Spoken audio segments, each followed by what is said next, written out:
a really cool starting point. Just understand how Stanford set you up to start doing this stuff, and how Stanford, the ecosystem, helped you start a company. I was a part of Dorman Fund, so we were funding students, right, at Berkeley and Stanford, and that's a very new thing, right? So back when you're there, they probably weren't people writing checks like that. No, so I'd love to hear there- your origin story of Stanford and how it got you to start really thinking about being entrepreneur, right?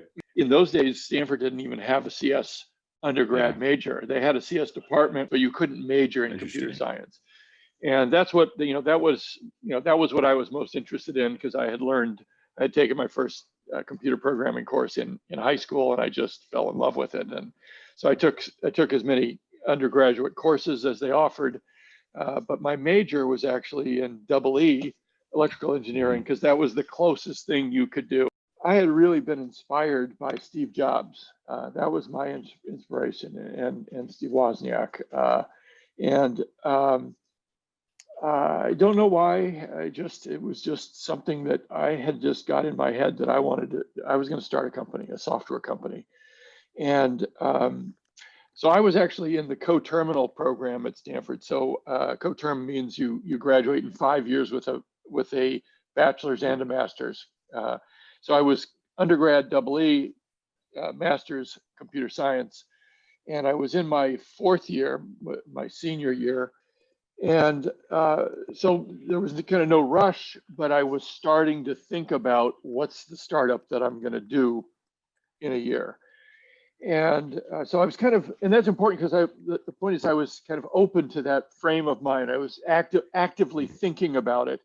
And what I had so far figured out was I wanted it to be a PC software company, and I knew I wanted it to be some kind of consumer-ish type of product. Of course, I also wanted it to be commercially successful, but you could imagine, selling a niche type of product that's really expensive and doing very well financially.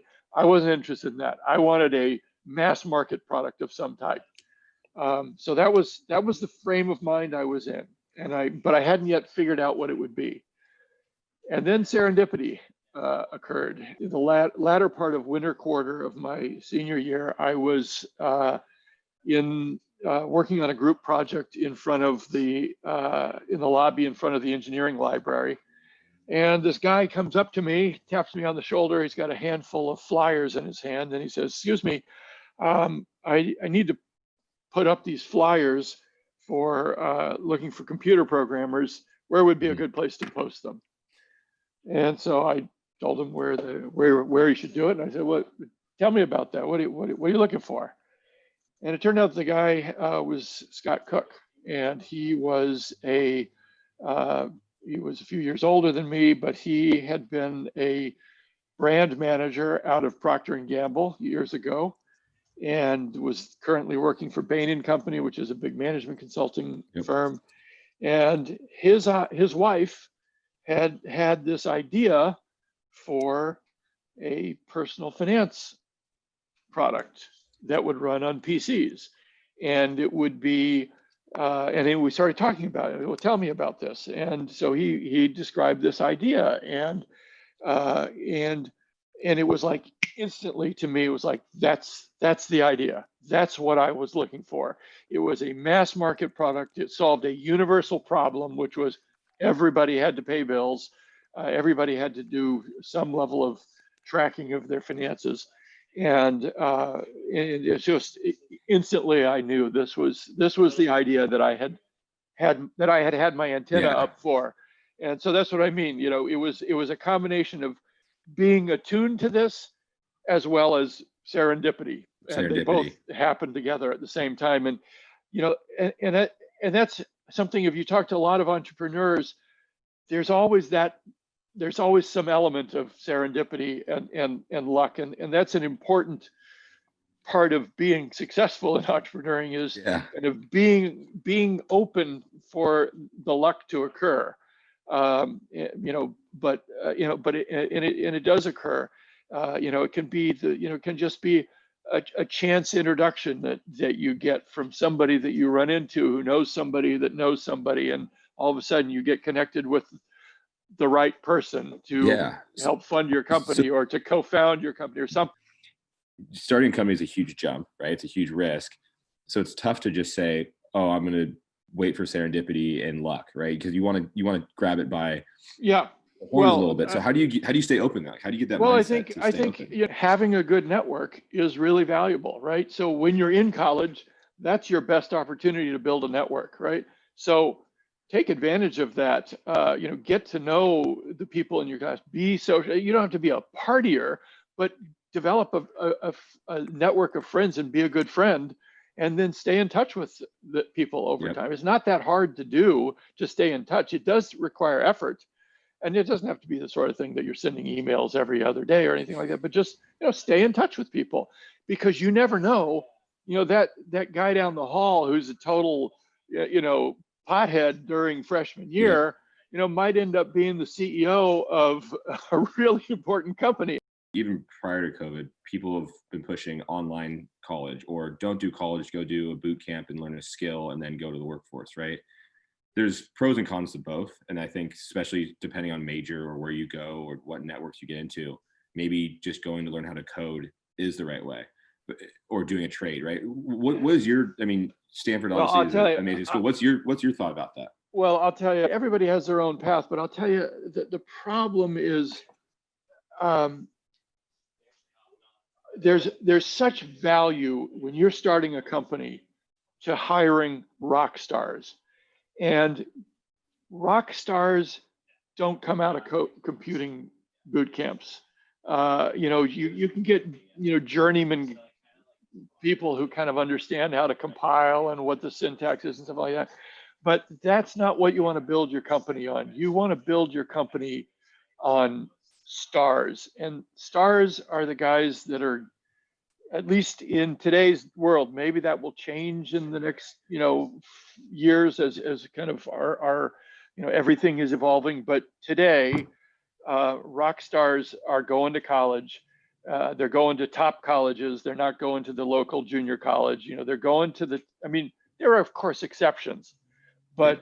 but somebody who is is able to get into Stanford or UC Berkeley or Harvard or MIT, you already know right from the fact that they were able to get into that type of program that you're dealing with somebody in the in the top half or the top Yeah. quartile Yeah. Yeah. of the population. And then if they did really well in that program, and if it's a good program, I don't know if Harvard has a great CS program, but in general they're pretty good on Yeah. things. But Stanford has a great CS program, um, you know, and we have found that, and I have found in my experience going back to Intuit, you know, IQ counts for a lot, and I want to hire people who are really, really smart, even if they don't have the perfect experience yet. I would rather take somebody who has maybe not the best kind of experience background, but is really well, really smart, has great fundamentals because they come out of a great computer science background, because they will learn the specifics to whatever I'm doing, right? So Yep. so in Intuit days, I was recruiting guys out of the top CS program in the world at the time, out of Stanford, and I would talk to other folks at other PC software companies back in the day. Hmm. This was in the 80s, right? And they Yep. couldn't Yep. believe that I was getting the level of talent that I was getting, because the top computer scientists in the world in those days didn't go into PC development. They went to go work for IBM or Hewlett Yep. Packard or AT&T Bell Labs, the big companies. That was the prestige jobs. But I was getting these top people to come work for us. And the reason I was able to do it is in part because I had started with a rock star group of engineers, and stars like to work with other stars. That's getting back to the reason that it's so important when you're starting a company to get that core group of stars to begin with, is it helps you, it builds on itself. You start with stars and you add more stars. Whereas if you're getting mediocre people that are maybe okay for the task at hand, but they're not, Not long term. well, and it makes it hard for you to recruit. You're not going to get stars, right? Because when you're recruiting these new people, they come in and they meet people that are mediocre. They don't want to work in that group. How do you convince someone, come work for me and work your butt off and work for less than you could be making at Google or Facebook, but the upside's there and we're working on something meaningful? How do you position yourself, or how did you do that at Intuit? Well, the way I recruited people is I went down to the Stanford computer science department and I posted flyers on the cork bulletin boards down there. And it was I think the headline was something. What was the headline?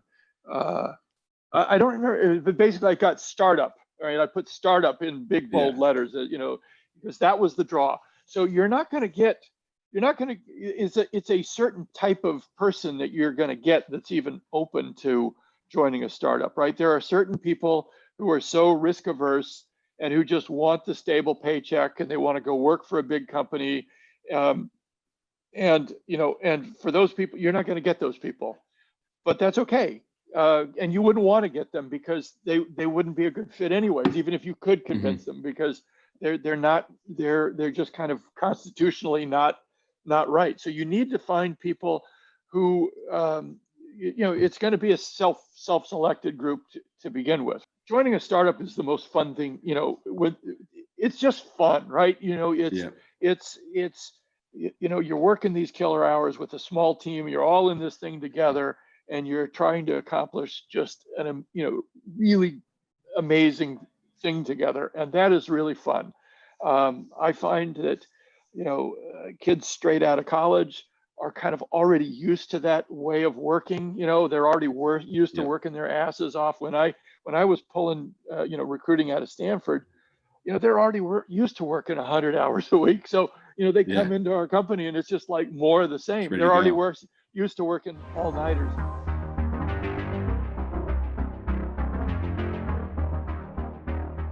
Well, it's incredibly important to get early user feedback in your development of your product, whether it's a game or a consumer product or even a non-consumer product.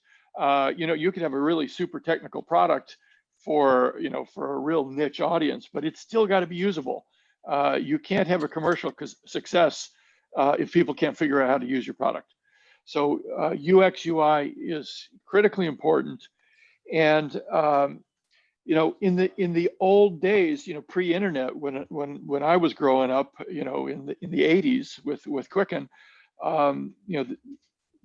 it was a packaged good, right? We developed software, we put it inside a hard package, and it was sold through software stores. Most of the people watching this probably never even realized that there was such a thing called software stores, but there were retail stores that's what they sold.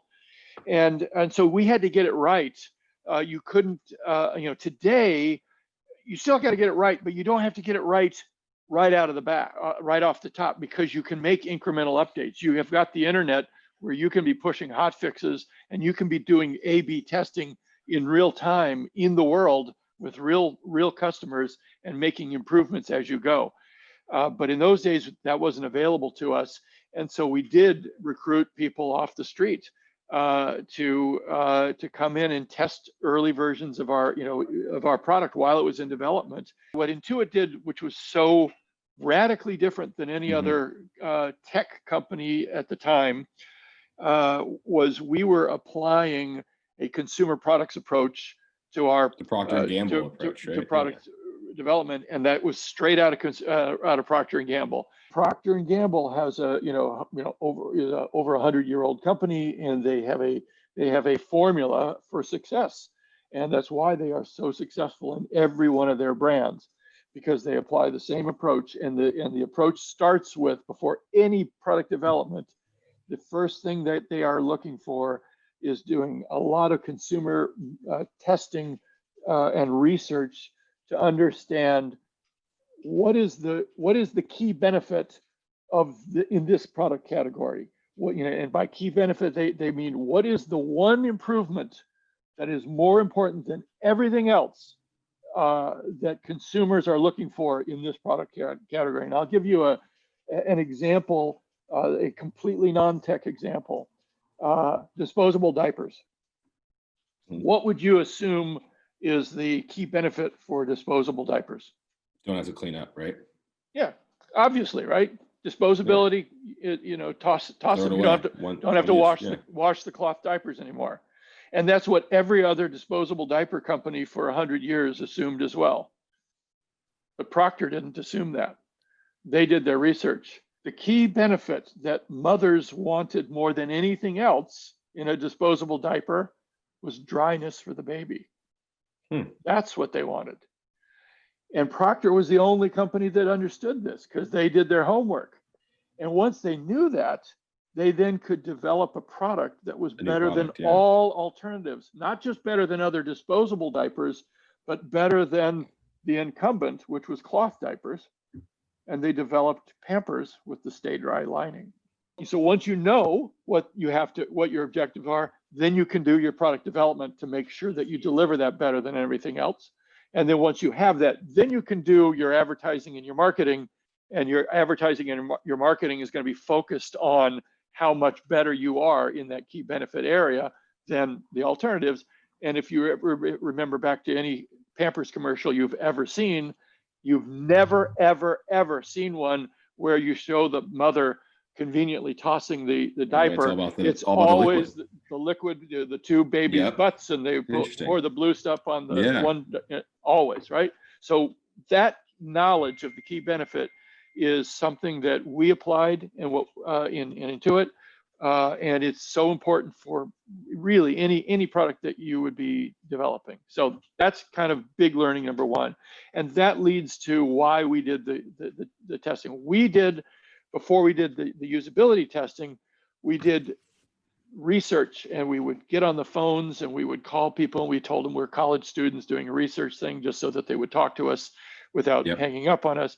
And we would ask them, ask homeowners about what they do with their personal finances and what's the improvement that they're looking for most. And what we learned, by far, the number one key benefit in the area of personal finance was time savings. And so when we were doing our development, we knew that we had to save people time, and the saving of time had to be better than not just the other products that were out there, but all alternatives. And the biggest and hardest alternative we had to compete against was this one. This was the incumbent of people doing their finances by hand with a pen and paper that we had to be better than, because as it turned out, all of the other personal finance software on the market actually took you longer to do routine financial tasks than this guy did. Interesting. So this was our true competitor. And so we would bring in users off the street, and we would give them a set of routine financial tasks, a set of bills to pay, and we would have them first do it with this guy, and we would time them with a stopwatch, and then we would have them do the same thing with our software, which was still in development, but with the current state of the software, and we would do the same thing. We would time them to see how long it was taking them, and we would also watch for where they were getting stuck. Where was it not obvious? You learn so much by watching users and watching them rather than having them do it and then report back to you where they got stuck. Because people, A, they don't know where they got stuck. B, they assume when they get stuck on something, they assume it's their fault, and it's not their fault. It's your fault because you designed it poorly. But users don't think that. So you have to observe them. Intuit is a smart company, and they don't rest on their laurels. And so, they're a moving target. If you look back to the TurboTax that we acquired back in 1993, versus TurboTax today, they're almost unrecognizable, right? In those days, TurboTax was basically it was basically a glorified spreadsheet. It didn't help you with your taxes. You still had to understand the taxes. It would just fill it out for you and do the calculations. But if you didn't understand how to even start doing your taxes, You couldn't use the product. you really couldn't use it. And that was our kind of big idea was, this should be taking the place of a tax expert. It should walk you through, it should take you through an interview process where it asks you questions. Do you own a home? Yes or no? And if the answer to that is yes, then it takes you down this part of the decision tree because subsequent questions would relate to that. And if the answer is no, then then all that stuff is irrelevant to you. In terms of fintech in general, I don't really pay attention to it. I think the fundamental of the category is still the same, which is people are looking to save time. It's so important to try to really understand what it is that you're providing, and make sure you're better than everybody else in that key area. Yeah. I love it. Well, awesome, Thomas. Thanks again for this. It's super helpful. Super interesting.